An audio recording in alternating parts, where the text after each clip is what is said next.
Hello, bachcho. Let's read this question. So this question says that two masses of 1 kg and 2 kg at 1 by 1 2 and -1 3 इनके coordinates given कर रखे हैं respectively. Calculate the coordinates of the centre of मास। देखिए particle आपका ना 2 dimension play पे रखा हुआ है, एक्स वाई प्लेन पे रखा हुआ है, इसलिए इसके कोऑर्डिनेट्स गिवन करके सेंटर ऑफ मास के कोऑर्डिनेट्स बताने हैं। तो देखिए बच्चों ये क्वेश्चन काफी बेसिक क्वेश्चन है, ठीक है।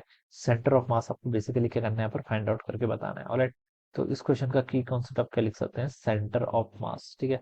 सेंटर ऑफ मास देखिए आपके सिस्टम में वो पॉइंट होता है जहां पर हम कंसिडर कर सकते हैं कि whole of the mass of the body is to be concentrated, ठीक है। और डिस्क्रीट मासेस सिस्टम है, इसका सेंटर ऑफ मास बताना है। तो इसका जो फॉर्मूला होता है देखिए आरसीएम का, वो होता है आपका M1 R1 प्लस कितना होता है आपका M2 R2, ठीक है। M2 R2 डिवाइडेड बाय कितना हो जाएगा आपका M1 plus M, M1 plus M2, ये हो जाएगा, ठीक है। और यहाँ पर से देखिए आप इसको ऐसे लिख सकते हैं, M1 R1 को क्या लिख सकते हैं आप, एक्स का आई कैप प्लस वाई का जे कैप, ठीक है। एक्स नहीं, X1 Y1 लिख लीजिए, पहले पार्टिकल के रिगार्डिंग है। तो M2 को क्या, M2 R2 क्या लिख लेंगे आप, X2 I कैप प्लस आपका Y2 J कैप, ठीक है, डिवाइडेड बाय, मैं इसको देखिए कार्टेशियन कोऑर्डिनेट में लिख रहा हूँ, M1 प्लस M2 के इक्वल हो जाएगा, ठीक है। अब मुझसे देखिए इसको मैं क्या लिख सकता हूँ, आर सी एम को भी देखिए मैं एक्सपेंड कर सकता था, कैसे, इसको हम लिख सकते थे X coordinate of centre of mass I cap plus Y coordinate of centre of mass J cap, ठीक है। अब आई और जे कैप के कोफिशिएंट को अगर आप अलग कर लेंगे तो x coordinate of centre of मास यहाँ से कितना आएगा, देखिए M1 X1 प्लस आपका कितना M2 X2 डिवाइडेड बाय कितना हो जाएगा M1 प्लस M2, ये वैल्यू जाएगी, ठीक है।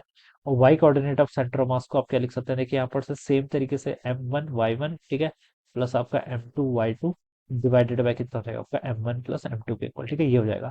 और जो उसका फाइनल आंसर होगा वो ऐसे हो जाएगा, XCM और YCM, ये आपको बताना, ठीक है।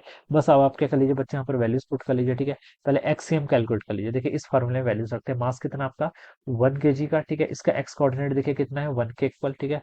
प्लस आपका दूसरा मास 2 kg, इसका एक्स कोऑर्डिनेट कितना है, -1 के इक्वल, यहाँ पर -1 डिवाइडेड बाय दोनों मासेस का सम M1 प्लस M2 कितना है, 1 + 2 कितना 3, ठीक है। तो इसको सॉल्व करेंगे तो 1 - 2 कितना होता है, -1, तो -1/3, तो ये तो आपका XCM आ गया, ठीक है। सेम तरीके से YCM भी कैलकुलेट कर लेंगे, पहले पार्टिकल का मास 1 kg, इसका वाई कोऑर्डिनेट कितना दे रखा है आपका 2 के इक्वल, ठीक है, प्लस दूसरे मास कितना आपका 2 kg, इसका वाई कोऑर्डिनेट कितना दे रखा है आपको 3 के इक्वल, ठीक है, डिवाइडेड बाय कितना M1 प्लस M2 जो है आपका 3 के इक्वल हो जाएगा, ठीक है। तो ये आपका 2 + 6 कितना 8/3 के इक्वल हो जाएगा, तो ये आपका YCM आ गया, ठीक है।